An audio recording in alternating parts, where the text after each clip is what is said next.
ओम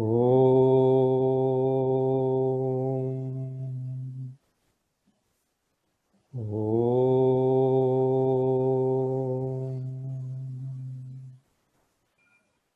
ओम।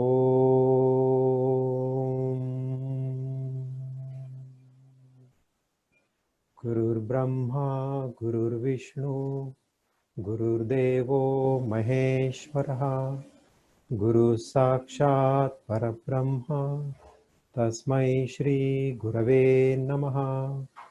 अखंडमंडलाकारं व्याप्तं येन चराचरं तत्पदं दर्शितं येन तस्मै श्री गुरवे नमः। हरि ओम श्री गुरुभ्यो नमः। हरि ओम।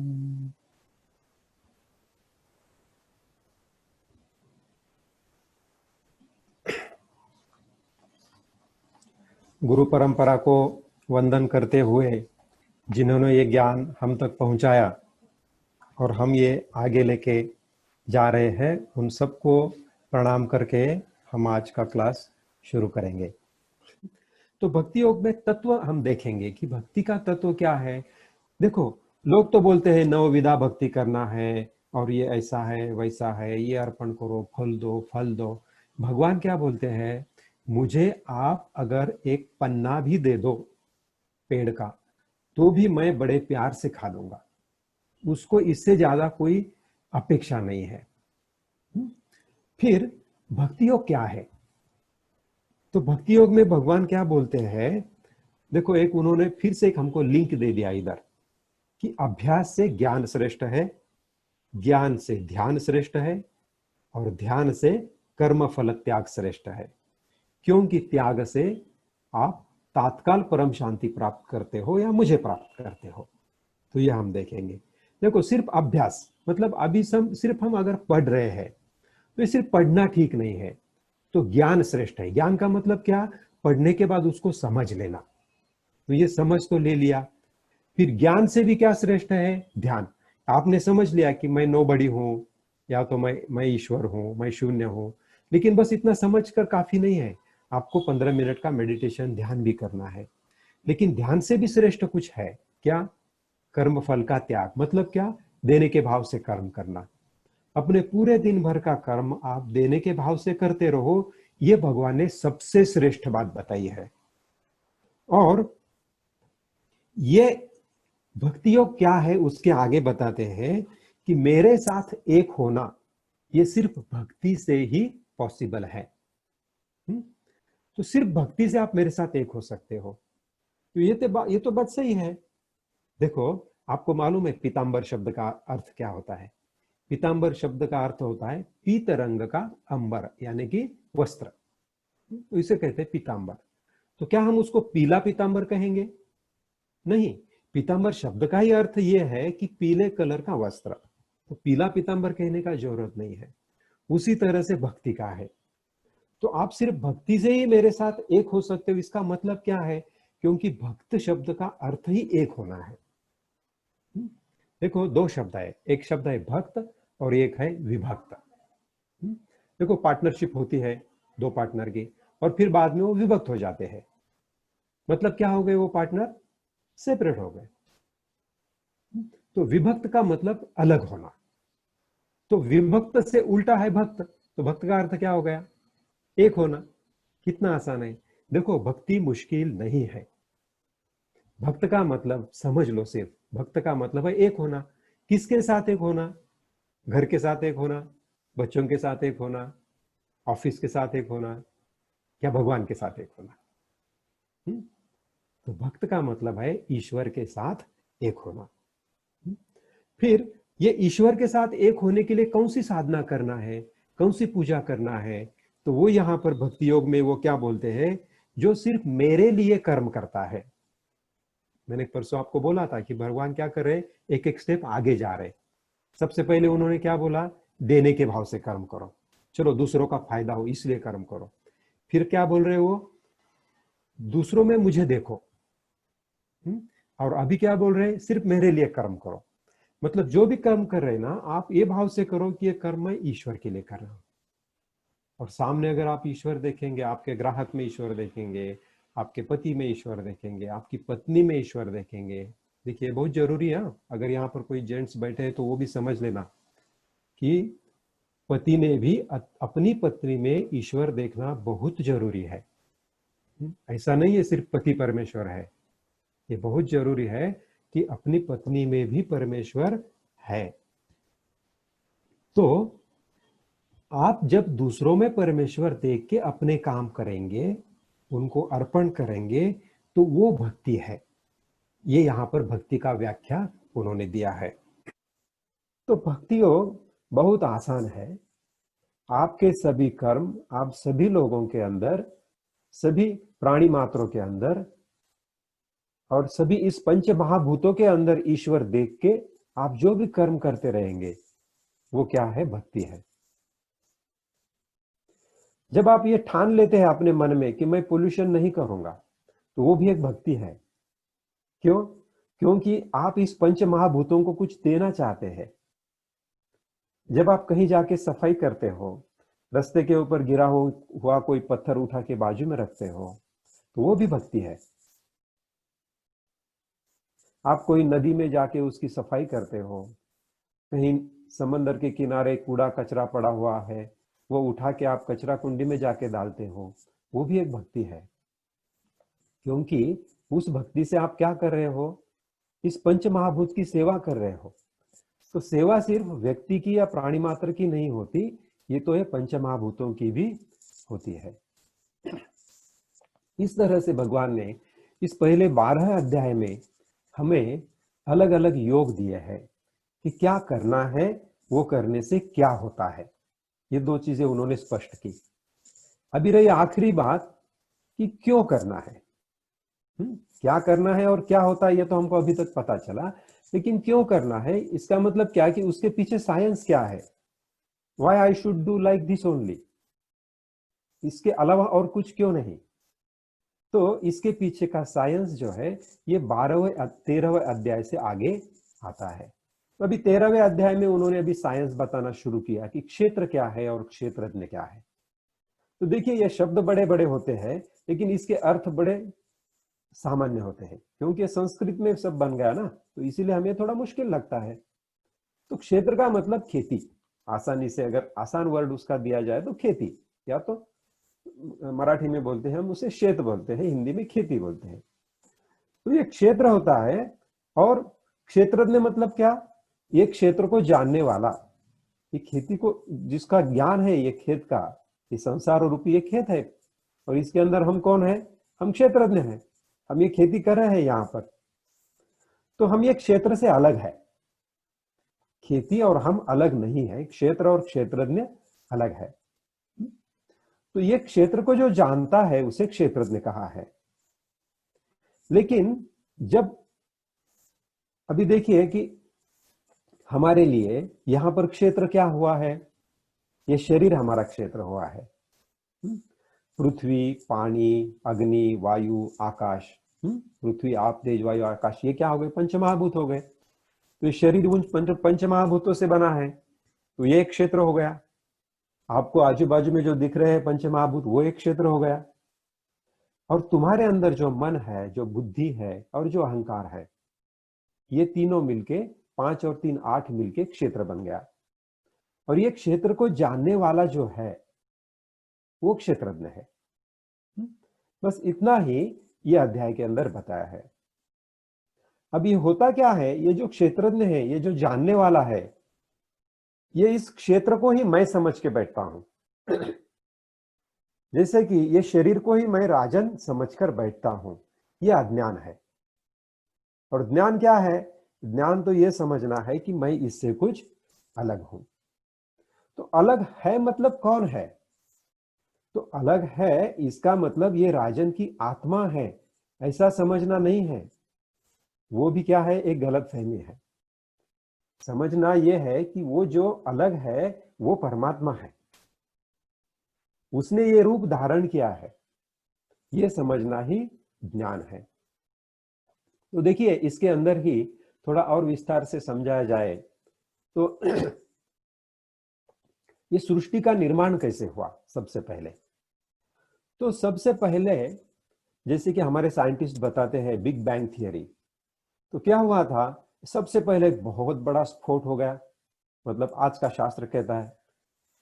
तो वो स्फोट होने के पहले क्या था, तो शास्त्रज्ञ कहते हैं कुछ नहीं था, बस एक शून्य था, और वे शून्य के अंदर ये पूरा सब एनर्जी समा हुआ था, और वो एनर्जी का एक बहुत बड़ा स्फोट हो गया।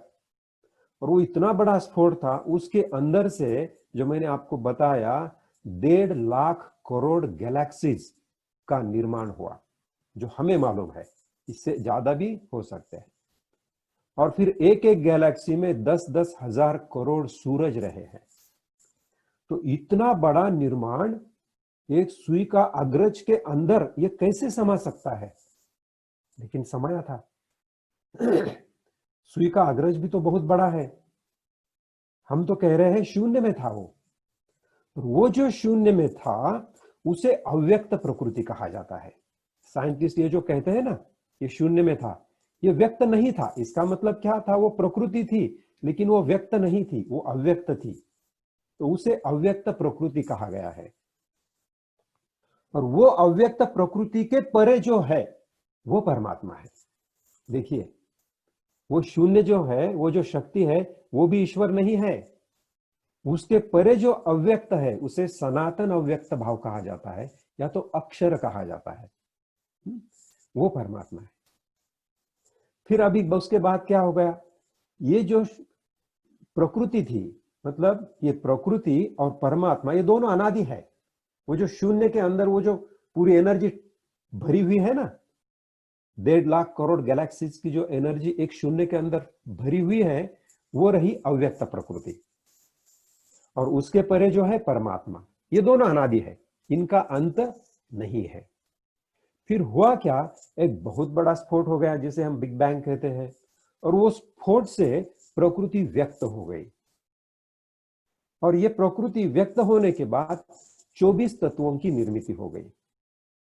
तो एक पहली रही जो अव्यक्त है वो रही, उसके बाद पृथ्वी आप तेज वायु आकाश ये निर्माण हो गए, उसके बाद बुद्धि और अहंकार और मन निर्माण हो गए, बुद्धि और अहंकार निर्माण हो गए।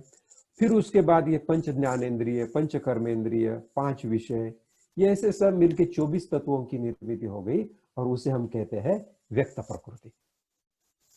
तो मोटा मोटी में हम इतना ध्यान में रख सकते हैं कि एक अव्यक्त है जो वो शून्य के भी परे है, जिसे हम परमात्मा या तो पुरुष कहते हैं। फिर कुछ व्यक्त, फिर वो अव्यक्त था, उसका एक स्फोट हो गया, एक बिग बैंग हो गया, और ये प्रकृति सब निर्माण हो गई जो 24 तत्वों से भरी हुई है। अभी ये जो 24 तत्वों से फिर ये मानव देह भी निर्माण हो गया, और ये वृक्ष निर्माण हो गए, चर निर्माण हो गए, अचर निर्माण हो गए, और फिर इस मानव देह के अंदर वो जो अव्यक्त था पुरुष, उसका एक अंश भी समा गया, और फिर एक मनुष्य बन गया। मतलब ये मनुष्य के अंदर अभी 2 चीजें आ गई, एक क्षेत्र मतलब ये प्रकृति भी है, और वो पुरुष भी है जो सबके परे है। और अभी हमको क्या करना है, हमको ये बस जानना है कि मैं वो हूं, मैं ये नहीं हूं, बस इतना ही। इसी को तो अध्यात्म कहते हैं। तो ये क्षेत्र और क्षेत्रज्ञ को जानना, ये सब 13वें अध्याय में भगवान ने बताया है, और बस ये मैंने आसान करके आपके सामने रखा है। अब ये क्षेत्र और क्षेत्रज्ञ से क्या हुआ, ये सृष्टि निर्माण हो गई। ये सृष्टि कैसे चल रही है, वे 3 गुणों से चल रही है, क्योंकि जड़ और चेतन से, क्षेत्र और क्षेत्रज्ञ का मतलब ही क्या है, जड़ और चेतन, परा और अपरा, व्यक्त और अव्यक्त, ये सभी एक ही के नाम है। तो इन दोनों के संयोग से हम तो बन गए, लेकिन हम बनने के बाद हमसे ये जो कर्म होते हैं, किससे अच्छे कर्म होते हैं, किससे बुरे कर्म होते हैं, किससे मध्यम कर्म होते हैं, ये क्यों होते हैं, तो ये 3 गुणों से होते हैं, क्योंकि ये प्रकृति के 3 गुण है, सत्व, रज और तम। तो सत्व गुण क्या करता है, हमें आसक्ति में डालता है। लेकिन ये आसक्ति मतलब क्या, हमें खींचता है वो अपनी तरफ। कौन से कर्म के लिए खींचता है? सुख के लिए खींचता है, ज्ञान पाने के लिए खींचता है, और हमें बद्ध कर देता है, हमें बांध देता है। वो ये शरीर के साथ बांध देता है, ये गुण, सत्व गुण। और इसका फल क्या मिलता है? इसका फल मिलता है हमें सुख होता है। जैसे कि अभी हम ये सत्संग सुन रहे हैं, हमें सुख हो रहा है, लेकिन ये भी क्या है? एक बद्धता है, बंधन है। तो ये सत्व गुण ने हमें ये सत्संग में बांध दिया, हमको इससे भी परे जाना है। आप समझे ना? और फल क्या होता है? हमें ज्ञान मिलता है, हमें वैराग्य मिलता है। वैराग्य का मतलब क्या है? विराग। राग का मतलब आकर्षण, आकर्षण से छुटकारा, इसका मतलब वैराग्य। वैराग्य का मतलब ये नहीं है कि कोई बैरागी बन जाए, कोई गन लगाए या तो भस्म लगाए और कमंडलू उठाए और बाहर निकल जाए। हमको वैराग्य शब्द से ही डर लगता है। डरने की कोई बात नहीं है, ये संस्कृत शब्द है। ये तो एक जोड़ शब्द है, वि और राग। वि मतलब दूर होना, और राग मतलब क्या? कुछ तो चाहिए। तो ये सुख की, ज्ञान की और वैराग्य की प्राप्ति होती है सत्वगुण से। मतलब ये सत्वगुण हमें बांध के रखता है। रजोगुण भी हमें बांध के रखता है। ऐसा नहीं है कि हम सबके सब सत्वगुणी हैं, हमारे अंदर कुछ प्रमाण में सत्वगुण है। कभी वो क्या होता है? डोमिनेंट होता है, या तो वो क्या बोलेंगे उसको, शक्तिमान होता है। कभी राजस गुण शक्तिमान होता है। तो रजोगुण क्या करता है? हमें कर्म करने के लिए प्रेरित करता है। कुछ न कुछ कर्म करो, कुछ न कुछ मिलाओ। और ये रजोगुण का फल क्या होता है? दुख होता है। क्योंकि हम कुछ कर्म करने निकलते हैं, और कर्म करने निकलने के बाद वो अगर पूरा नहीं हुआ, ढंग से नहीं हुआ, तो हमें दुख मिलता है। तो राजस गुण का जो फल है वो दुख है। और तीसरा गुण है तमोगुण। तमोगुण का, तमोगुण कैसे बद्ध करता है? तो आलस से, हमें जो आलस्य आता है, निद्रा आती है, तो इससे ये हमें बद्ध करता है। और इसका फल क्या होता है? अज्ञान। तो सत्व, रज और तम, ये तीन गुणों से हम कर्म करने के लिए प्रेरित होते हैं। जैसे कि हम निद्रा करने के लिए प्रेरित हो गए, तो निद्रा भी क्या है? एक कर्म ही है। तो ये क्यों हुआ? ये तमोगुण के प्रभाव से हुआ। हम कर्म करने के लिए प्रेरित होते हैं, तो ये रजोगुण से हुआ। हम सत्संग में आने के लिए प्रेरित होते हैं, ज्ञान पाने के लिए प्रेरित होते हैं, तो ये भी एक कर्म ही है। ये क्यों हुआ? सत्वगुण की वजह से। हर एक कर्म की प्रेरणा इन तीन गुणों से होती है, और ये तीन गुण ही करता है। और फिर परमात्मा क्या है? परमात्मा ये तीन गुणों के अतीत है, तीन गुणों को के परे है। तो इन तीन गुणों का साथ लेके हमको इसको छोड़ना है। ये सत्संग के भी हमको परे जाना है, तीन गुणों के अतीत होना है। और इसीलिए भगवान ये 14वें अध्याय में हमें त्रिगुणातीत के लक्षण बताते हैं। और ये त्रिगुणातीत के लक्षण में क्या बताया है उन्होंने? कि उसके अंदर कौन सा भी गुण रहने दो, वो किसी का भी तिरस्कार नहीं करता है, साक्षी रूप रहता है, किसी भी गुण से विचलित नहीं होता। नींद भी आई तो विचलित नहीं होता, उसका तिरस्कार नहीं करेगा। कर्मों में बद्ध हुआ तो भी उसका तिरस्कार नहीं करेगा। सत्संग में आया तो भी उसका तिरस्कार नहीं करेगा। वो हर एक गुण से प्यार करता है, उससे विचलित नहीं होता। सुख दुख, मट्टी सोना, प्रिय अप्रिय, निंदा स्तुति, सबको वो समान मानता है। और ये सब समान मानते हुए जो भी हाथ में सत्व रज तम जो भी कर्म आ रहा है, सात्विक कर्म हो, राजसिक कर्म हो, तामसिक कर्म हो, हर एक कर्म वो ईश्वर की पूजा के स्वरूप करता है। चलो बहुत नींद आ रही है तो तमस है, इसके लिए उसका तिरस्कार नहीं करना है। चलो अभी हम एक 4 घंटे के लिए, 6 घंटे के लिए ईश्वर के साथ रहेंगे, ईश्वर की खुशी में जाके हम निद्रा करेंगे, ये सोच के वो बड़े शांत भाव से निद्रा देवी के अधीन हो जाता है।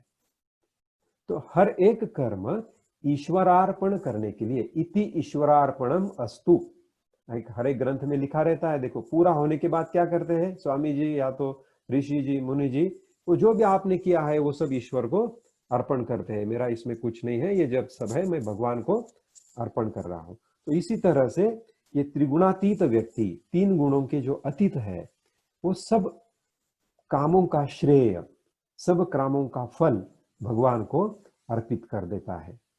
तो इसी तरह से इस अध्याय में हमको त्रिगुण के बारे में बताया गया है। और फिर तीन गुणों के बारे में बताने के बाद ईश्वर हमें उत्तम पुरुष के बारे में बताते हैं, या तो पुरुषोत्तम के बारे में।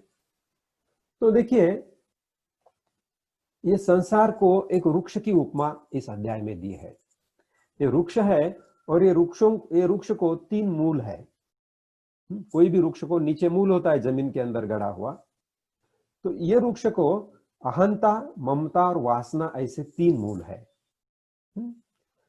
और ये तीन मूल के बारे में, ये तीन मूल की उत्पत्ति कैसे होती है? अभी देखिए, अहंता या तो अहंकार, ये सबसे बड़ा मूल है, जिसे मराठी में हम सोट मूल कहते हैं। कि कोई भी वृक्ष को एक बड़ा मूल होता है जो आखिर तक जाता है, और उसके बाजू में छोटे छोटे मूल होते हैं जो उसको पकड़ के रखते हैं। तो हमको इस दुनिया में पकड़ के रखने के लिए हमारा अहंकार ये सबसे बड़ा मूल है। अभी अहंकार का मतलब क्या? मैं, ये मैं हूं। फिर अगर जब ये मैं आता है तो उसका कारण रूप और एक मूल आता है उसमें, ये मेरा है। अभी मैं बोलूंगा ये पेन मेरा है, तो मेरा ये कहां से आया? ये मैं जगह पे है, इसलिए मैं के बाद मेरा आ जाता है। अच्छा, अभी ये पेन मेरा है और ये मोबाइल मेरा नहीं है, तो अब ये मुझे चाहिए। जो चीज मेरी नहीं है वो चाहिए। किसे चाहिए? मुझे चाहिए। तो मैं से ये दो चीजें उत्पन्न होती है, जो भी कुछ मेरे पास है वो, और जो मेरे पास नहीं है वो। दो पार्ट में बांटा गया पूरी दुनिया को। तो जो मेरा है उससे हमको ममता होती है, वो हम छोड़ना नहीं चाहते। और जो मेरा नहीं है उसके बारे में हमें आसक्ति होती है कि वो मुझे चाहिए। ये मेरे पास, ये मेरी मोटरसाइकिल है तो ये मेरी है, और मेरे पास अभी कार नहीं है, उसके पास है तो वो मुझे चाहिए। तो मैं से ये दो गुण उत्पन्न हो गए। एक ममता हो गई जो मेरे पास है उसके बारे में, और जो मेरे पास नहीं है उसके बारे में आसक्ति निर्माण हो गई। तो अहंकार, ममता और आसक्ति, ऐसे ये तीन बहुत बड़े बड़े मूल है, और ये तीन मूलों को काटने के बारे में बताया गया है इस अध्याय में। लेकिन हम देखेंगे कि ये तीन मूलों का परिणाम स्वरूप क्या है। बहुत इंटरेस्टिंग है ना? तो देखिए, अहंकार का परिणाम स्वरूप है क्रोध। जिससे भी आपके अहंकार को ठेस पहुंचती है, आपको क्रोध आता है, और अहंकार की वजह से आपको मस्ती आती है, जिसे मद कहा गया है। तो क्रोध और मद ये अहंकार के कारणवश हो गए।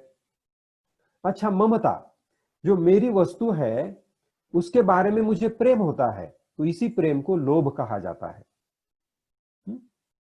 और जो मेरा नहीं है उसके बारे में मुझे मत्सर होता है। समझो मेरी मोटरसाइकिल है तो उसके बारे में मुझे प्रेम है, लेकिन मेरे पड़ोसी के पास अगर कार है तो मुझे उसका मत्सर होता है। तो लोभ और मत्सर ये ममता के कारणवश हो गए। और तीसरा मूल रहा आसक्ति। तो जो चीज मेरी नहीं है वो मुझे चाहिए, इसे काम कहते हैं। काम का मतलब क्या है? काम का मतलब, जिसे हम अभी काम वासना ऐसा कहते हैं, वो काम के हद तक ये सीमित नहीं है। काम का मतलब है जो मेरे पास नहीं है उसकी इच्छा करना, कामना। तो आसक्ति से हमें काम होता है, और जो चीज हमारे पास नहीं है वो पाने का हमें मोह होता है। तो ये मोह मतलब ये जो षड रिपु है, ये जो तीन मूल है ये संसार वृक्ष के, जो अहंकार से पैदा हो गए, अहंकार, ममता और आसक्ति, ये तीन मूलों की वजह से हमारे अंदर षड रिपु निर्माण हो गए, 6 रिपु। काम, क्रोध, लोभ, मद, मोह, मत्सर। आप चिंता मत कीजिए, इसका एक छोटा सा चार्ट बना के मैं आपको दे दूंगा। चार्ट के थ्रू अगर आप जाएंगे तो ये जल्दी समझ में आ जाता है। तो ये रहा संसार वृक्ष, और ये संसार वृक्ष के तीन रहे बड़े बड़े मूल। एक रहा सबसे बड़ा मूल अहंकार, और फिर दो रहे छोटे मूल ममता और आसक्ति, और इन तीनों मूलों को फिर और छोटे छोटे छोटे और भी मूल आ गए, जिसे हमने षड्रिपु कहा।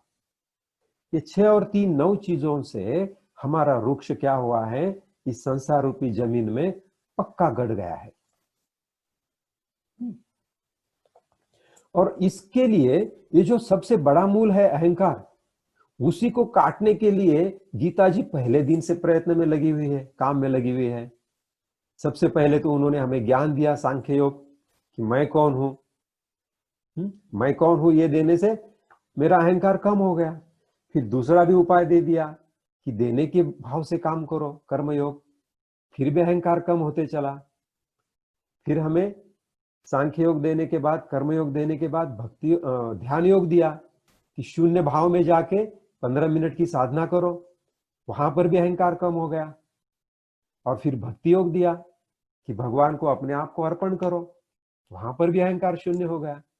तो देखिए ये जो 4 योग है, एक ही काम के ऊपर ये 4 आयुध काम कर रहे हैं, ये 4 हथियार है ऐसा समझो, या तो ये 4 टूल्स है, ये चारों टूल्स एक ही मूल के ऊपर काम में लगे हैं, उसको तोड़ने में काम में लगे हैं, है ना। तो पूरी गीता एक ही काम के पीछे पड़ी है। अभी ये 3 मूलों को, या तो ये सबसे बड़ा मूल है, उसे काटने के लिए गीता जी ने इस अध्याय में बोला है कि 2 हथियार है, इसको काट दो। कैसा काटो? वैराग्य रूपी शस्त्र, जो मैंने अभी बोला, विराग, या तो आसक्ति का के परे जाना। तो ये वैराग्य, ज्ञान और वैराग्य, अभी आप अगर भागवत ग्रंथ पढ़ेंगे तो भागवत ग्रंथ में बताया है ज्ञान और वैराग्य ये भक्ति के 2 पुत्र है, और मुक्ति उसकी दासी है, ये भागवत ग्रंथ में बताया है। तो ये सब क्या है? एक प्रतीकात्मक रूप है। तो भक्ति को अगर आप पास में लेंगे तो मुक्ति उसकी दासी है, उसकी दासी तो आपकी दासी बनने वाली है अगर आप भक्ति को प्रसन्न करके लेंगे तो। और भक्ति के 2 पुत्र है, वो पुत्र कौन से है? ज्ञान और वैराग्य। तो आप भक्ति को भी अपनी कर लेंगे तो ज्ञान और वैराग्य भी आपके पास आ ही जाएंगे। ज्ञान से ही वैराग्य आता है। ज्ञान वैराग्य सिद्ध्यर्थम भिक्षां देहि च पार्वती, अन्नपूर्णे सदा पूर्णे शंकर प्राण वल्लभे, ज्ञान वैराग्य सिद्ध्यर्थम भिक्षां देहि च पार्वती। ये पार्वती माता की एक प्रेयर, प्रार्थना की है क्या, कि मुझे ज्ञान और वैराग्य दे दो, बस, इससे और कुछ नहीं चाहिए। और यहां पर भी भक्ति हमें क्या देती है? ये ज्ञान और वैराग्य, ये दोनों पुत्र वो हमारे हवाले कर देती है। और इस वैराग्य रूपी शस्त्र से हमको ये 3 मूलों का नाश करना है, वो तो नाश अपने आप हो ही जाता है। तो इस तरह से ये पुरुषोत्तम योग संपन्न होता है। फिर ये इसका परिणाम क्या होता है? इसका परिणाम स्वरूप 16वें अध्याय में हमें दैवी संपदा और असुरी संपदा के बारे में बोला है।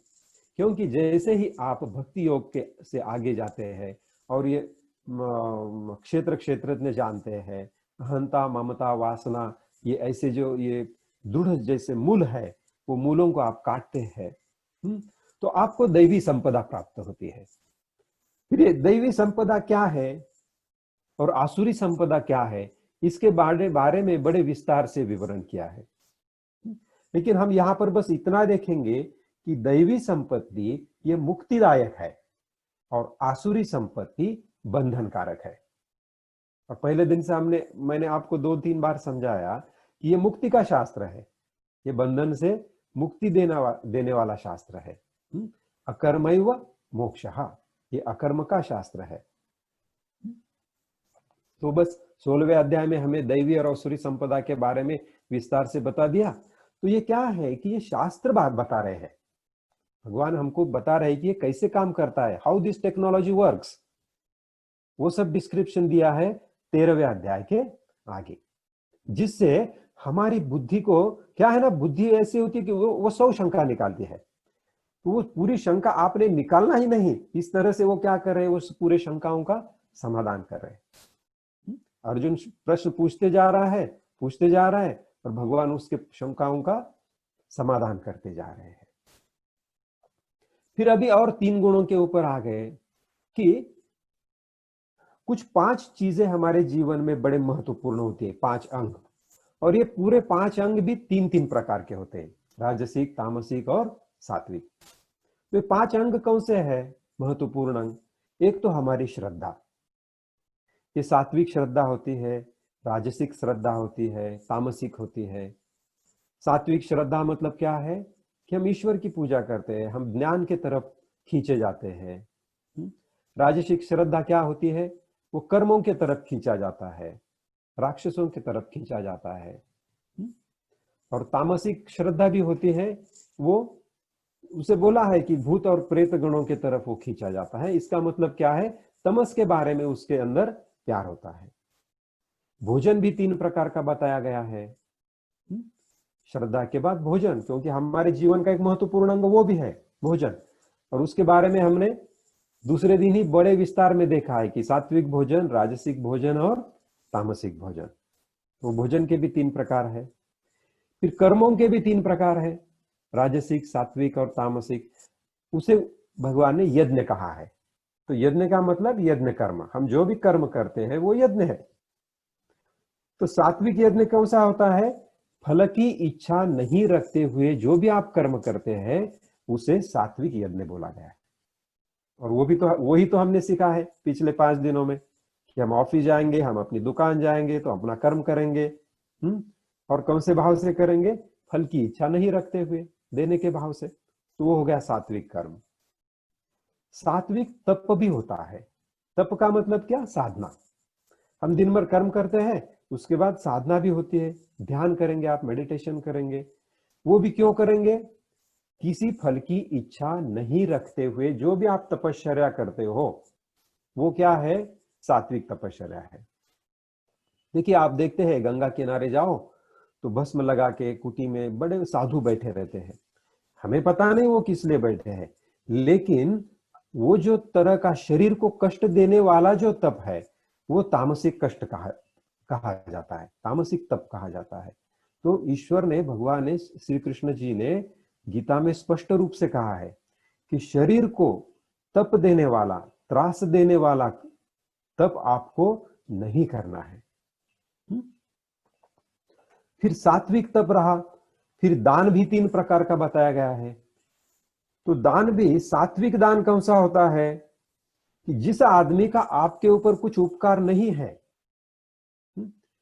उसको जब आप कुछ दान करते हो, समाज में अगर किसी ने आपको कुछ दिया है, अगर जो स्कूल में आप पढ़े हैं वो स्कूल को जाके आप एक 10,000 रुपए का डोनेशन देंगे तो वो दान राजसिक हो गया, वो सात्विक नहीं है। सात्विक दान तो वो हो गया कि अगर आप कहीं से गुजर रहे हो और आपको देखा है कि आदिवासी लोगों के लिए एक स्कूल चल रहा है यहाँ पर, आप स्कूल में जाते हो, देखते हो अरे ये तो गल रहा है, इसके पत्रे ठीक नहीं है, तो चलो इसमें इसको कुछ मदद करें, तो वो सात्विक हो गया, है ना।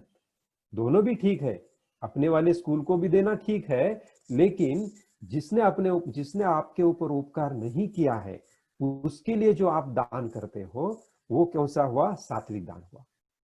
वो भी फल की अपेक्षा ना करते हुए, मेरे माताजी का यहाँ नाम लगे, मेरे नाम का बोर्ड लगे, फिर ये क्या हो गया? फल की अपेक्षा से हो गया। तो ऐसा कहा जाता है कि आपने दाहिने हाथ से अगर दान दिया तो बाएं हाथ को भी मालूम नहीं पड़ना चाहिए, ये दान की व्याख्या है। तो ये रहा सात्विक दान। इसी तरह से तामसिक और राजसिक दान भी होते हैं। तो ये 5 चीजें भगवान ने हमको बताई, 5 अंग बताए, श्रद्धा, भोजन, यज्ञ कर्म, तप और दान। ये 5 चीजें ऐसी है कि जो हमें दिन भर करना चाहिए, रोज करना चाहिए। हमें रोज आहार लेना चाहिए, हमें रोज श्रद्धापूर्ण रहना है, हमें रोज कर्म करना है, हमें रोज तप यानी कि अपनी साधना करना है, और हमें रोज कहीं ना कहीं दान भी करना है।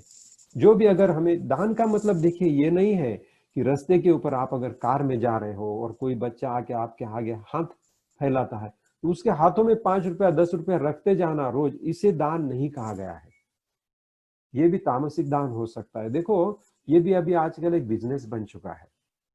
आपको अगर कुछ अच्छा करना है तो उनके लिए अच्छा करो आप। हाँ, क्या अगर आप उनसे बातचीत कर सकते हो, उनको बाजू में ले सकते हो, क्या उसकी पढ़ाई करने की इच्छा है वो पूछ सकते हो, उसके पढ़ाई की व्यवस्था कर सकते हो, तो वो दान हो गया। अगर वो बिजनेस की वजह से तरह से कर रहा है वो लड़का, उसके पीछे अगर कोई बहुत बड़ा एक रैकेट लगा हुआ है, तो वहां पर पैसा देना ये दान नहीं हुआ। उसके प्रति अपने मन में करुणा जरूर रखो। अगर जरूर है तो वहां 10-5 रुपया आपने दिया, उसके बारे में मुझे कुछ कहना नहीं है, लेकिन अपने आप को ये समझकर मत बैठो कि मैंने दान कर दिया। आपने कुछ कर्म जरूर किया, वो अच्छा भी कर्म हो सकता है, लेकिन उसे दान कहा नहीं जा सकता। तो इस तरह से 5 प्रकार की जो महत्वपूर्ण अंग है उसे ईश्वर ने हमको 17वें अध्याय में समझा दिया है। और फिर भगवान आते हैं 18वें अध्याय में। 18वां अध्याय जो है वो सार रूप है। पूरे गीता जी का वो सार है। भगवान श्री कृष्ण फिर क्या करते हैं, पूरा आज तक जो सिखाया उसका एक विहंगावलोकन करते हैं। विहंग का मतलब क्या है, पंछी, और अवलोकन मतलब जैसा पंछी आकाश में उड़कर पूरी दुनिया के तरफ, सृष्टि के तरफ जैसे देखता है दूर से, उस तरह से उन्होंने हमें ये पूरी गीता फिर एक बार उसका उन्होंने आढ़ावा लिया है। तो सबसे पहले भगवान कहते हैं कि कर्म करना बहुत जरूरी है।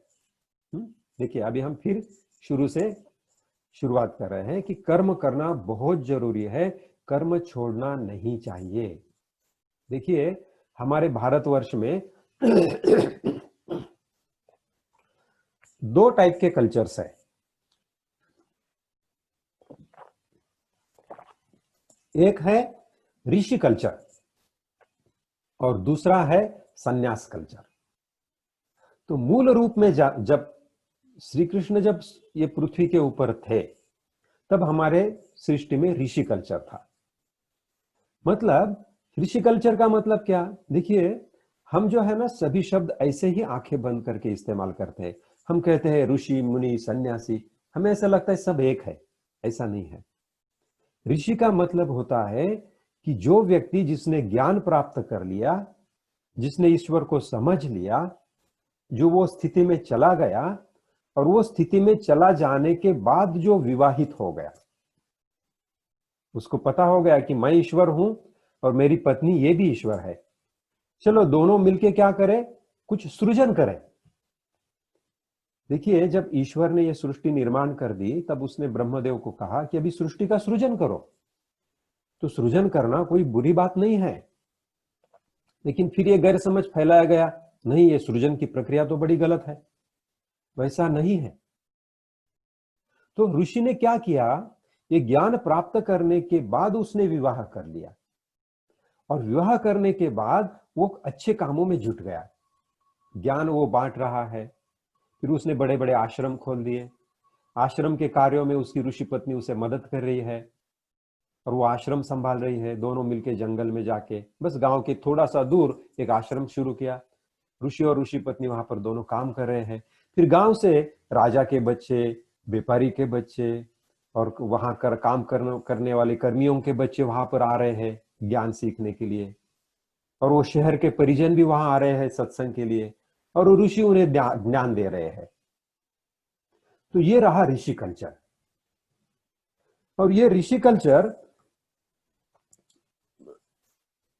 सबसे पहले मूल रूप में हमारे भारतवर्ष में था। उसके बाद आ गया सन्यास कल्चर। सन्यास कल्चर का मतलब क्या हुआ, कल मैंने जो सन्यास बताया वो अलग है, अभी जो मैं सन्यास कल्चर बोल रहा हूं ये क्या हो गई, ये हमारे कल्चर के अंदर एक थोड़ी सी क्या इंप्योरिटी आ गई। मतलब आप संसार छोड़ दो।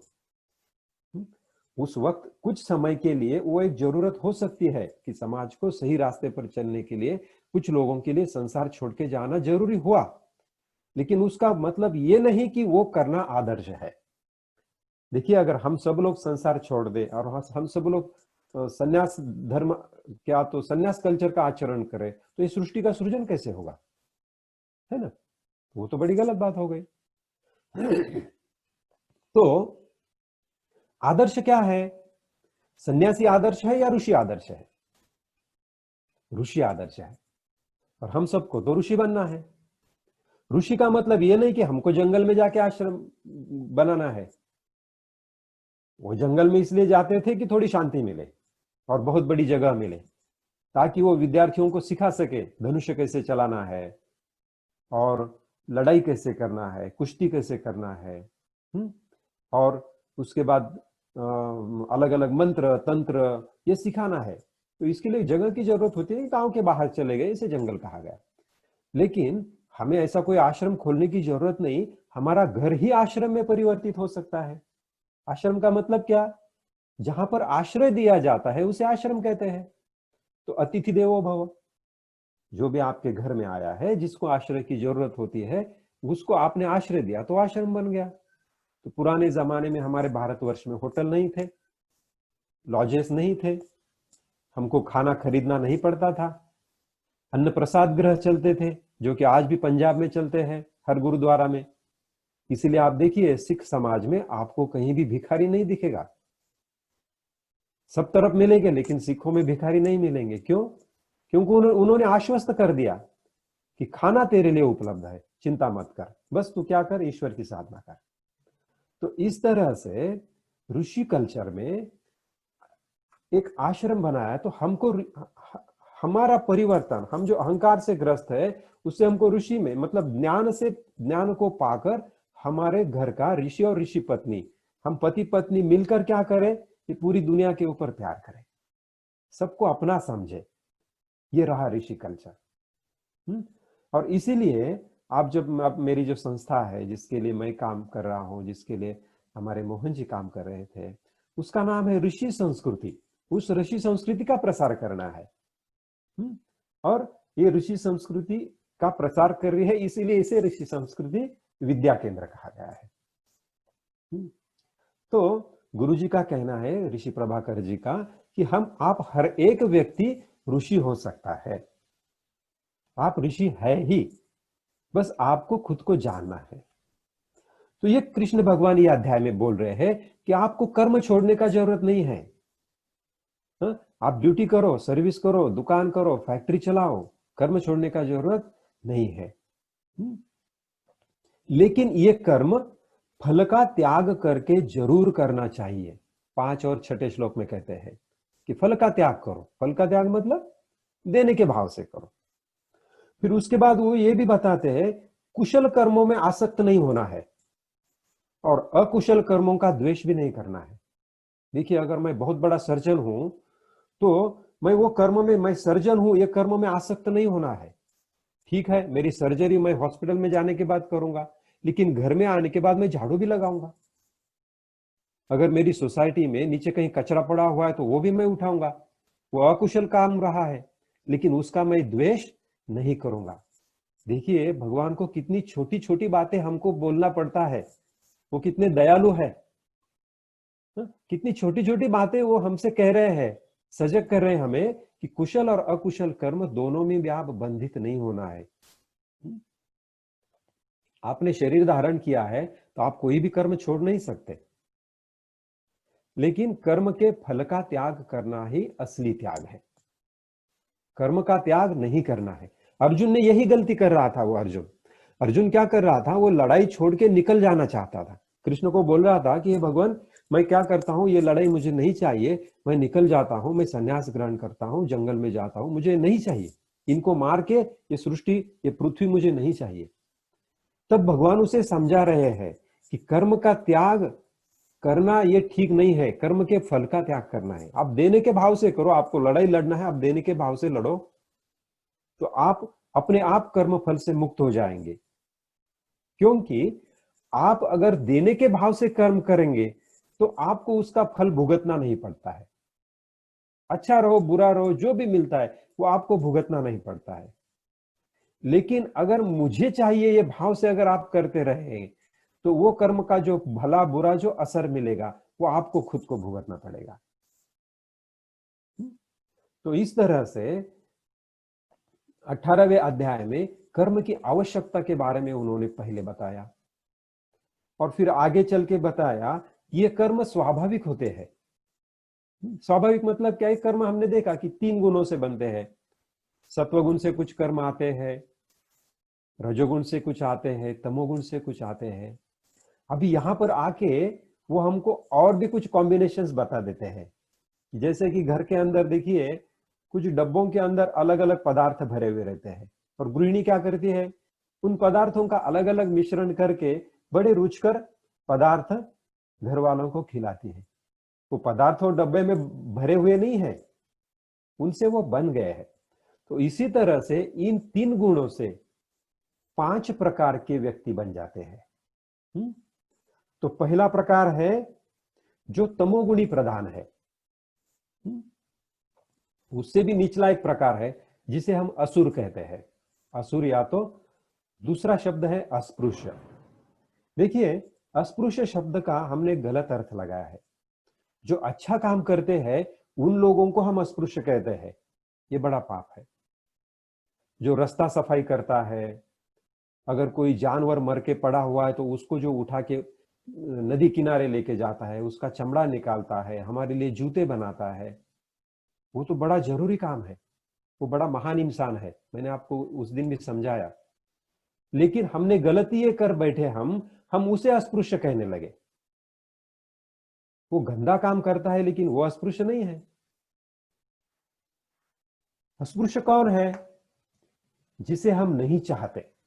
देखिए आप कहीं एसटी बस में और या तो किसी ट्रेन में या तो कोई एरोप्लेन में बैठकर जा रहे हैं, आपके बाजू में बड़े सफेद कपड़े मेरे जैसे पहन के एक व्यक्ति बैठा हुआ है, और उसने बहुत अच्छी तरह से एक स्प्रे पहन अपने ऊपर मारा है, सुगंध है, आपको बड़ा प्रसन्न लग रहा है उसके पास बैठने के बाद।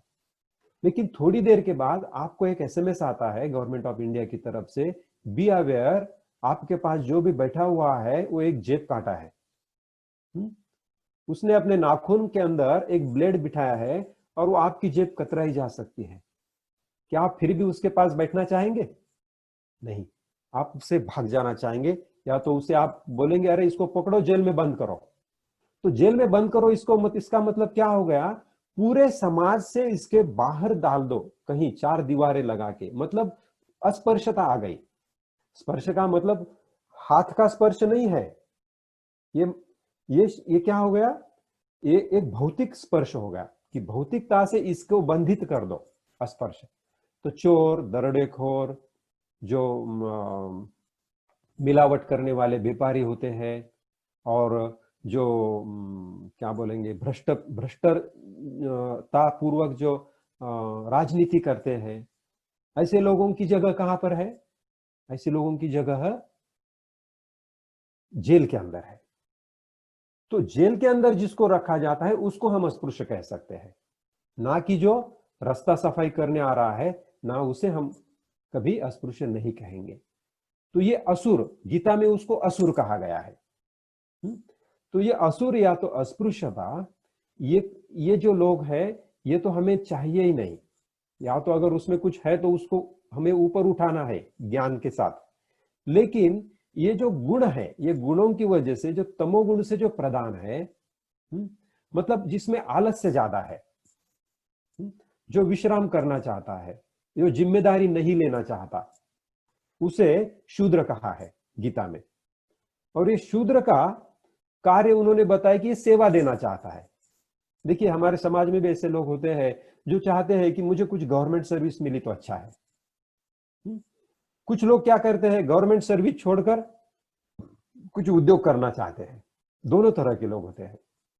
तो जो रिस्क नहीं लेना चाहता, वो थोड़ा तमोगुण उसके अंदर ज्यादा है। देखो ये बात बुरी नहीं है, आप समझिए, तमो और रजो और सत्व, 3 गुणों में से कोई भी गुण बुरा नहीं है। सिर्फ हमें ये जान लेना है कि कौन से गुण से क्या होता है। तो तमोगुण जिसमें प्रधान है उसे शूद्र कहा गया है। तो शूद्र का मतलब क्या है कि वो सिर्फ बस विदाउट रिस्क कोई भी काम करना चाहता है। और कितना काम करना चाहता है? जितना उसको कम से कम काम दिया जाए उतना अच्छा। और समझो 10 से 6 बजे तक का ड्यूटी है, उसको बोलो 7 बजे तक काम करो तो वो बोलेगा नहीं, तमोगुण ऊपर आएगा। वो क्या बोलेगा, देखिए सर तुम्हारा मेरा कॉन्ट्रैक्ट 6 बजे तक काम करने का है, तो अभी मुझे घर जाना है। तो उसका तमोगुण आगे आ गया। तो इसीलिए उसको क्षुद्र कहते हैं। क्षुद्र का मतलब क्या, उसकी ये कम है धारणा, वो ज्यादा काम नहीं करेगा। वो बोलेगा देखिए सर मैं चोरी नहीं कर रहा हूं, आपने जितना दिया उतना काम करे, आप 1 घंटा मुझे ज्यादा रुकने को बोल रहे तो आपको मुझे 1 घंटे की ज्यादा सैलरी देना पड़ेगा। तो ये तमोगुण हो गया। फिर दूसरा होता है जिसके अंदर तमोगुण भी है और रजोगुण भी है। और तमोगुण और रजोगुण के लोग क्या करते हैं, 44वें श्लोक के अंदर बताते हैं कि वो खेती करते हैं, गाय का रक्षण करते हैं, शुद्ध व्यापार करता है। इसका मतलब वो कुछ ना कुछ रिस्क लेता है, सर्विस के आगे निकल गया, वो रिस्क लेना चाहता है। देखिए खेती करना है तो कितना बड़ा रिस्क है उसके अंदर। मैं बीज तो बो रहा हूं, लेकिन बारिश आएगी या नहीं आएगी मुझे पता नहीं है, इट्स एन रिस्क। या तो मैं गाय का रक्षण कर रहा हूं, मतलब मैं दूध का व्यवसाय कर रहा हूं समझो, तो उसके अंदर भी मुझे रिस्क है। और मैं व्यापार कर रहा हूं तो उसके अंदर भी रिस्क है। मैं कोई चीजों का प्रोडक्शन कर रहा हूं तो उसके अंदर भी रिस्क है कि क्या आगे चल के इसको कोई खरीदेगा नहीं खरीदेगा मुझे पता नहीं।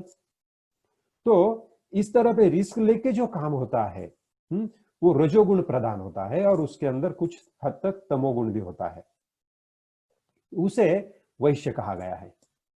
देखिए वैश्य का मतलब ये नहीं जो व्यापार करता है, वैश्य का मतलब ये हुआ जो रजो और तमोगुण प्रदान है, या तो जो रिस्क लेना चाहता है उसे वैश्य कहा जाता है। और फिर तीसरा प्रकार है जो प्योरली रजोगुण प्रदान होते हैं। तो ये प्योरली रजोगुण और उनके अंदर सत्वगुण भी होता है। तो रजोगुण और सत्वगुण मतलब कुछ करना तो चाहते हैं, बहुत बहुत वो कुछ करने के पीछे पड़े हुए हैं, लेकिन क्या करना चाहते हैं, समाज की भलाई के लिए कुछ करना चाहते हैं, तो उसे क्षत्रिय कहा गया है। तो क्षत्रिय का मतलब ये नहीं कि जो बंदूक चलाता है, क्षत्रिय का मतलब ये नहीं कि जो राजनीति करता है, या तो जो राजनीति के व्यासपीठ के ऊपर प्रधानमंत्री पद पर जो बैठा हुआ है, मंत्री पद पर जो बैठा है, वो क्षत्रिय नहीं है। क्या वो शूद्र भी हो सकता है, वो असुर भी हो सकता है। क्षत्रिय का मतलब ये हुआ कि ये पूरा क्षेत्र मेरा है, ये पूरा भारतवर्ष मेरा है, उसकी भलाई के लिए मैं क्या करूं। वसुधैव कुटुंबकम, ये पूरी वसुधा मेरी है, उसकी भलाई के लिए मैं क्या करूं। ये कुछ करने के चक्कर में जो अटक पड़ा है, जो रजोगुण से और सत्वगुण से, दोनों गुणों से जो प्रधान है, उसे क्षत्रिय कहा गया है। तो 43वें श्लोक के अंदर बोलते हैं कि शौर्य, तेज, धृति, दाक्ष, दान, ईश्वर भाव, क्षात्र कर्म, ये उसके गुण होते हैं। तो देखिए ये गुण के, ये संस्कृत शब्दों के अंदर हम उलझ ना पड़े, उसके पीछे का हम मीनिंग समझ ले। तो क्षत्रिय रजोगुण और सत्वगुण ये दोनों का मिश्रण उसके अंदर होता है। और फिर आखिरी पड़ाव आ गया 5वां, कि जो सिर्फ सत्वगुण से प्रधान होता है, उसे ब्राह्मण कहा गया है। तो देखिए ब्राह्मण का मतलब ये नहीं कि जो कुलकर्णी, देशपांडे, गुप्ता, शर्मा, वर्मा, ऐसा ब्राह्मण यहां पर कृष्ण कहना नहीं चाहते। ये जाति हो गई और वो जाति को हमने नाम दिया एक ब्राह्मण, तो वो ब्राह्मण नहीं है। वो ब्राह्मण कुल में पैदा होकर भी हम चोरी करने वाला कोई व्यक्ति देख सकते हैं। ब्राह्मण का मतलब ये हुआ कि जिसने ब्रह्म को जान लिया। ये 7 दिन में हमने क्या किया है, हमने 7 दिन में ब्रह्म को जानने की कोशिश की है। तो ये ब्रह्म को जान लिया हमने, तो हम ब्राह्मण हो गए। हम कहां पर पैदा हुए इससे कोई मतलब नहीं। और ये जो ब्राह्मण है ये कौन से गुणों से युक्त होता है, ये शम, दम, तप, शांति, आर्जव, ज्ञान, आस्तिक्य, ब्रह्म कर्म, ऐसे संस्कृत शब्द उसमें बताए हैं। फिर और एक बार मैं आपको बोल देता हूं, हम ये शब्दों में ना उलझे। हम तो ये देखें कि वो सत्वगुण प्रधान है, वो देने का काम करता है, वो ईश्वर की भक्ति करता है, वो किसी कर्मों में आसक्त नहीं है। मुझसे कर्म हुआ तो भी ठीक है, नहीं हुआ तो भी ठीक है, मुझे उसकी कोई चिंता नहीं है। जो संकल्प किया है वो संकल्प के अंदर मैं उलझा पड़ा नहीं हूं, बस संकल्प किया छोड़ दिया, अब उसके हाथ में है, पूरा करना है तो वो करेगा, नहीं पूरा करना है तो उसकी इच्छा। मैं किसी चीज में उलझा पड़ा नहीं हूं, मैं तीनों गुणों के अतीत हो गया हूं, मैं त्रिगुणातीत हो गया हूं। तो वो हो गया ब्राह्मण स्थिति। तो ये हो गए स्वाभाविक कर्म। तो ये जो गुण है ये जन्म से ही हमारे अंदर मौजूद होते हैं। कोई तमोगुणी हो सकता है, कोई रजोगुणी हो सकता है, कोई रजो और सत्व का मिश्रण हो सकता है, कोई प्योरली सत्वगुणी हो सकता है। आपके अंदर गुण कुछ भी रहने दो, बस आपका कर्म देने के भाव से करो, आपके स्वाभाविक कर्म से आप पूजा करो। क्योंकि दूसरों के धर्म से अपना धर्म श्रेष्ठ है। इसका मतलब आपके अंदर जो गुण पाए है सृष्टि जात, वो गुण श्रेष्ठ है। आपके अंदर रजोगुण पाया है तो वो श्रेष्ठ है आपके लिए, वही श्रेष्ठ धर्म है। आप दूसरों के गुण के पीछे मत दौड़ो, आपका जैसा स्वभाव है वही स्वाभाविक कर्म करो, लेकिन देने के भाव से करो। सदोष भी होता है तो भी अपना कर्म नहीं छोड़ना है, क्योंकि जिस तरह से अग्नि में धूर आता है, धूर का मतलब क्या बोलते हैं उसको हिंदी में, मुझे अभी नहीं याद आ रहा है, स्मोक इंग्लिश में बोलेंगे, तो धूम्र संस्कृत में बोलेंगे। तो अग्नि के अंदर जैसा धूम्र होता है तो वो एक दोष है, उसी तरह से हर एक कर्म में कुछ दोष है। जैसे कि आप अगर सिर्फ ज्ञान बांटते फिरेंगे तो आपको भिक्षा लेना जरूरी है, तो आप खाएंगे क्या? तो किसी से भिक्षा लेके खाना अगर देखा जाए तो ये दोष होगा कि भाई आप कष्ट करके, आपने तो खुद कुछ उगाया नहीं, आपने खेती में काम किया नहीं, और फिर भी आप तो आराम से खा रहे हो दूसरों के कर्म का, तो दोष तो लग गया। तो हर एक कर्म को कुछ न कुछ दोष है, तो वो दोष होते हुए भी स्वाभाविक कर्म नहीं छोड़ना है। तो आप टेस्ट करते रहो अपने आप को, मुझे किस चीज में आनंद आता है, वो कर्म आप करते रहो। वो भी यहां पर समझाया है। और इसी तरह से अभी भगवान अंतिम चरण में पहुंच गए। उन्होंने बताया है कि शरणागत होना बहुत जरूरी है। तो शरणागति प्रधान भक्ति योग यहां से 57 से लेके आगे 65-66 तक वो हमें बताते हैं। तो शरणागत होना ये सब रोग की एक ही दवा है। जैसा कहते हैं ना, आपको कुछ भी हुआ ये दवा ले लो, कुछ भी हुआ यही दवा ले लो, ये हुआ वही दवा ले लो, सब रोग की एक दवा। तो देखो, अहंकार शून्य होने का एक ही मार्ग है, मतलब ज्ञान मार्ग है, कर्म मार्ग है, ध्यान मार्ग है, ये सब मार्ग बताए, और भक्ति मार्ग है। लेकिन ये भक्ति से आपको ज्ञान भी मिलता है और वैराग्य भी मिलता है। तो ये शरणागति प्रधान भक्ति योग में वो एक अभी आदेश देते हैं हमें कि आपका कर्म आप मुझे अर्पण करो, मत परायण हो जाओ, मेरे पास आपका चित्त रखो। मेरे आश्रय से जो रहता है उसका परिणाम क्या होता है कि वो पूरी तरह से मुक्त होता है, जिसे अविनाशी परमपद कहा गया है। लेकिन अगर आपने ये नहीं माना तो क्या होगा ये भी बताते हैं। अगर आप मेरे भक्त नहीं बने, आप मुझ में समाना नहीं चाहते हैं, तो क्या होगा, आप अहंकार से नष्ट हो जाओगे, आप इस परम अर्थ को मुक जाओगे। और तूने कितना भी चाहा कि मैं ये लड़ाई छोड़कर जंगल में जाऊंगा, फिर भी तेरा स्वभाव तुझे युद्ध करने के लिए बाध्य करेगा। तू कहा भी जा, तू देखिए, ये पांडव सभी वन में गए थे, वन में जाने के बाद भी उन्होंने वहां युद्ध किए। वो शांति से रह सकते थे, लेकिन वहां जाने के भी उन्होंने युद्ध किए। क्यों किए? क्योंकि उनका स्वभाव उनको शांत नहीं बैठने देता था। तो ये आपको, तो तेरा स्वभाव तो तुझे युद्ध करने के लिए जरूर बाध्य करेगा, लेकिन अहंकारवश अगर तू युद्ध करेगा तो तुझे दुख होने वाला ही है। तो जो कर्म तू मोह की वजह से टाल रहा है, वो कर्म तू पराधीन होके करेगा।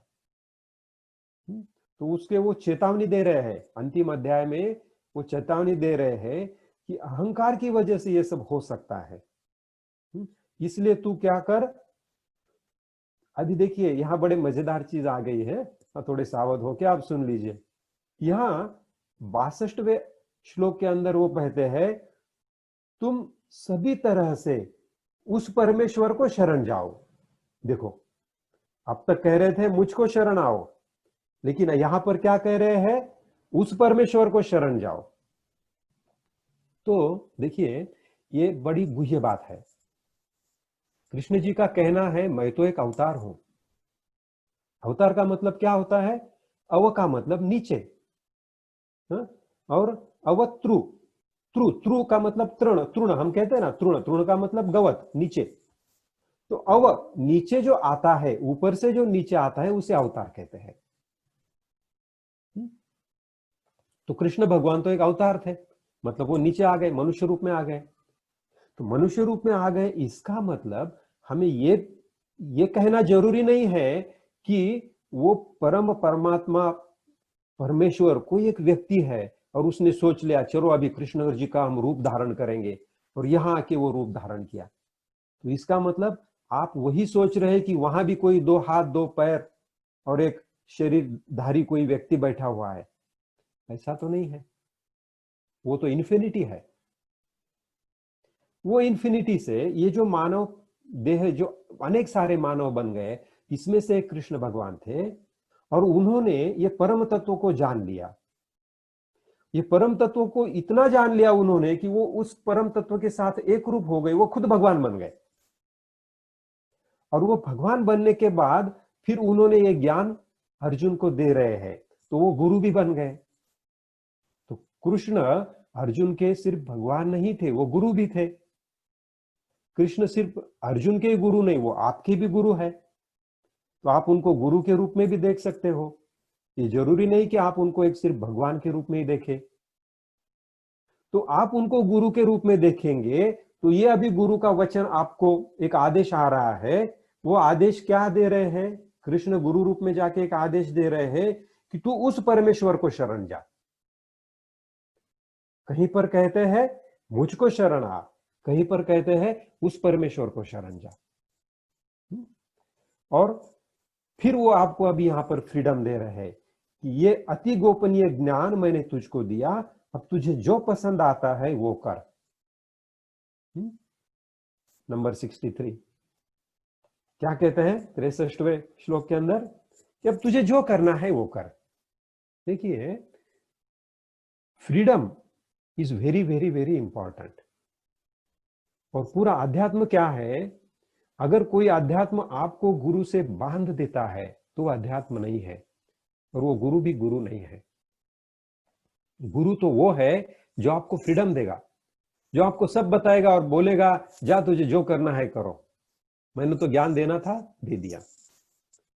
इतना देने के बाद भी अगर तू चाहता है तुझे मांस भक्षण करना है, do it at your own risk, go and do, आपको जो करना चाहते हैं वो करो, मैं तुझे बंधन में नहीं रखना चाहता। ये अति गोपनीय, ये ज्ञान जो है ये बहुत गुह्य है, इसका अर्थ इतनी आसानी से समझ में नहीं आता है। ये हमारे गुरुओं ने हमें समझाया है, एक माध्यम के तौर पर मैं आपको समझा रहा हूं। तो ये ज्ञान तो आपको दे दिया कृष्ण भगवान ने एक गुरु के रूप में, और वो अभी फ्रीडम दे रहे, तुझे जो करना है वो तू कर ले। क्यों फ्रीडम दे रहा हूं मैं, क्योंकि तू मेरा बड़ा प्यारा है, मैं तुझसे बड़ा प्यार करता हूं, और बड़ा प्यार करता हूं, तू मेरे ऊपर मन रख, मेरा भक्त हो, मेरा पूजन कर, मुझे नमस्कार कर। देखिए, फिर गुरु की भूमिका छोड़कर वो फिर ईश्वर की भूमिका में आ गए कि तू मेरा हो, मुझसे प्यार कर, मेरा नमस्कार कर। ऐसा करने से तू मुझे आकर ही मिलेगा। और 65वें श्लोक के अंदर बोलते हैं, ये मैं तुझे सत्य प्रतिज्ञा पूर्वक कहता हूं, क्योंकि तू मेरा बड़ा प्यारा है। देखिए, साक्षात कृष्ण भगवान हमारे सामने शपथ ग्रहण कर रहे हैं शिष्य के लिए ईश्वर शपथ लेकर कुछ कहता है। ईश्वर को शपथ लेने की क्या जरूरत है? उसका कहा हुआ एक शब्द भी हमारे लिए आदेश है। लेकिन हम इतने गिरे हुए हैं, हम इतने पिछड़े हैं कि हमारा इतना पूरा होने के बाद भी उसके ऊपर विश्वास नहीं हो रहा है, और हम उसे शपथ लेने के लिए बाध्य कर रहे हैं। वो भी हमारे ऊपर की प्यार की वजह से वो शपथ लेके कह रहा है की मी तुला सत्य प्रतिज्ञापूर्वक सांगतो, तू माझा अत्यंत आवडता आहेस, you are very beloved to me. देखिए, इस प्यार को महसूस करो। और सत्य प्रतिज्ञापूर्वक वो क्या कहते हैं कि तू तेरे सभी कर्तव्य कर्म मुझे अर्पण कर दे, मुझे शरण आ जा। मैं तुझे सारे पापों से छुटकारा करूंगा, सारे बंधनों से छुटकारा करूंगा। तू अब शोक मत कर, तेरे सभी कर्मों के फल मुझे अर्पण कर दे। तू युद्ध कर, युद्ध से जो भी भला बुरा हो जाएगा मुझे अर्पण कर, मैं ले लूंगा वो। तुझे तो मैं मुक्त कर रहा हूं। कितने प्यारे हैं भगवान, देखिए। और इससे ज्यादा हमको क्या चाहिए? इससे ज्यादा कोई गुरु अपने शिष्य को और क्या दे सकता है? कोई भगवान कोई भक्त को इससे ज्यादा क्या दे सकता है कि तू जो भी करेगा उसका फल मैं ग्रहण करूंगा, उससे फल विष भी निकले तो मैं ग्रहण करूंगा, तू चिंता मत कर, तू तेरा कर्म कर और मुझे अर्पण कर दे।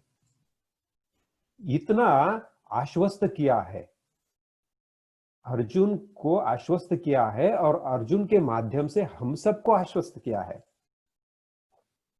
तो मूल श्लोक ऐसा है, मन मना भव मद भक्तो, तू मेरा भक्त हो जा, मद्याजी माम नमस्कुरु, तू मुझे नमस्कार कर। माम वैश्यसी सत्यम ते प्रतिजाने प्रियोसी से में। सत्यम प्रतिजाने, प्रतिज्ञा करके कहता हूं कि तू मेरा अत्यंत प्रिय है। सर्वधर्मान परित्यज्य मामेकम शरणम व्रज। सर्व धर्मों का त्याग कर, सर्व गुणों का त्याग कर, और तू मुझे शरण में आ जा। अहम त्वाम सर्व पापेभ्यो मोक्षयिष्यामि माम शुचहा। मैं तुझे संपूर्ण पापों से मुक्त कर दूंगा, तू चिंता मत कर। अहंकार छोड़। मामेकम शरणम व्रज का मतलब क्या हुआ? मुझे शरण आ जा। तो जैसे एक सागर कहता है एक नमक के खड़े को, क्या कहता है वो नमक को? सागर मामेकम शरणम व्रज। अरे हे नमक, तू बाजू में क्यों बैठा है? तू आ जा, मुझ में मिल जा। तू जब मुझ में मिल जाएगा तो तू मैं ही हो जाएगा, तू सागर बन जाएगा। और हम क्या देखते हैं भौतिकता में, या तो एक्चुअली प्रैक्टिकैबिलिटी में हम क्या देखते हैं? लेकर जाओ एक नमक का खड़ा और डालो सागर में, और फिर ढूंढते रहो वो सागर में आपको कहाँ मिलता है? कहीं नहीं मिलेगा। वो नमक क्या हो जाता है? सागर बन जाता है। वही आदेश यहां पर कृष्ण भगवान दे रहे हैं। वो ये नहीं कह रहे कि मुझे शरण आ जा, इसका मतलब तू मेरा गुलाम बन जा, ऐसा नहीं कह रहे हैं वो। मामेकम शरणम व्रज, मुझे शरण आ, इसका मतलब तू मेरा गुलाम हो, ऐसा नहीं बोल रहे हैं। जैसे सागर नमक को बोलेगा तू आ जा, मामेकम शरणम व्रज, मुझ में मिल जा, तो वो आदेश यहां पर भगवान दे रहे कि अहंकार छोड़, मुझ में मिल जा, और तू भी भगवान बन जा, तू ही खुद ईश्वर बन जा। तो यही अंतिम आदेश देके गीता जी यहां पर रुकते हैं, और इसी तरह से हम भी हमारे इस ज्ञान यज्ञ की यहाँ पर समाप्ति करेंगे। जय गुरुदेव। तो अभी ये हमने गीता ज्ञान यज्ञ की अंतिम कड़ी यहाँ पर संपन्न की है। तो अभी मुझे और कुछ थोड़ा सा कहना है, वो मैं आपको कहूँगा, और फिर हमारे मोहन जी के पास इसके सूत्र सौंप दूंगा। तो सबसे पहले ये है कि हम मोहन जी के बहुत बड़े ऋणी रहेंगे, क्योंकि ये जो 5 दिन का हमने यहाँ पर ज्ञान यज्ञ किया है, तो ये ज्ञान यज्ञ मैं बहुत दिनों से करना चाहता था, लेकिन मैंने उसके लिए कोई प्रयास नहीं किए। चलो एक संकल्प करके छोड़ दिया, अपने आप ईश्वर पूरा कर देंगे। तो मोहन रूपी ईश्वर आगे आ गए और उन्होंने मुझे यहाँ बिठाया और मुझसे यज्ञ करवा लिया। तो इसके लिए हम उनके बहुत बहुत ऋणी रहेंगे। अभी देखिए, ये जो भी हम सोचते हैं, अभ्यास करते हैं, मैंने आप तक ये जो पहुंचाया, तो ये नए नए अर्थ जो है ना, ये अपने आप ऊपर आते हैं। ये अभ्यास करने से नहीं आता। बस ये कब आते हैं अपने आप? ये सुबह सुबह में अपने आप ऊपर अर्थ आते हैं। तो इसीलिए ब्राह्म मुहूर्त कहा गया है। दिन में दोपहर में घंटा 2 घंटे आप विश्राम ले लो, रात का खाना खा के भी आप जल्दी सो जाओ, शाम का खाना जल्दी खा लो, 5-6 बजे, 9 साढ़े 9 बजे सो जाओ। घर के अंदर टेलीविजन है या तो कोई ये है, तो ऐसी चीजों की कोई जरूरी नहीं है। अभी हमको वार्ताएं ये वो सब अपने मोबाइल से मिलती है। तो सबसे बढ़िया तो ये है, आप अपने घर में अगर टीवी का कनेक्शन हो तो उसे निकाल दो, क्योंकि टेलीविजन के अंदर वही दिखाया जाता है, वो जो दिखाना चाहते हैं। आप जो देखना चाहते हैं वो नहीं दिखाया जाता। तो टेलीविजन को और यूट्यूब को कनेक्ट करो, यूट्यूब के ऊपर आप ढूंढो आपको क्या देखना है और वही देखो।